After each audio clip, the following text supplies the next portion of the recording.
Bismillahirrahmanirrahim. Assalamualaikum warahmatullahi wabarakatuh.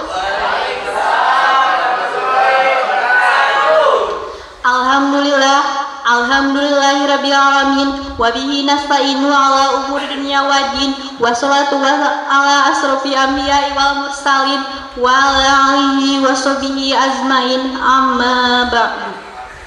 Langkung dipayun hayu urang panjatkeun puji sinareng syukur kehadirat Allah Subhanahu wa taala margi urang sadaya tiasa kempel dina praktik basa Sunda ieu.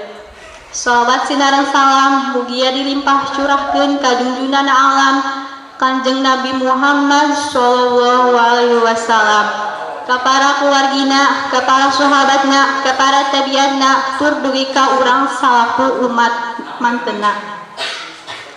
Bapak guru anu kusim kuring dipika hormat sareng rerencangan anu kusim kuring dipika reus mangrupi kabersihan teh ngarupakeun hiji hal anu prayogi ku urang diperhatoskeun. Naon margina kabersihan teh ngarupakeun hiji kunci kahirupan urang di alam dunia,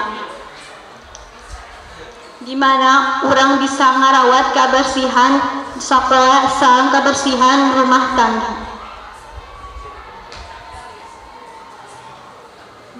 Hartosna urang tos ngalaksanakeun tina sebagian iman, lamun dina hadisna anu hartosna kabersihan teh ngarupakeun sebagian tina kaimanan. Ukituna kabersihan kudu dipiara kalawan saya. Insyaallah urang anu nepatan ieu tempat bisa sehat sareng tebih dipanyawat. Amin ya Allah ya rabbal alamin. Sakitu wae disim kuring mugia aya manfaatna khususna kanggo sim kuring, umumna kanggo arurang sadayana.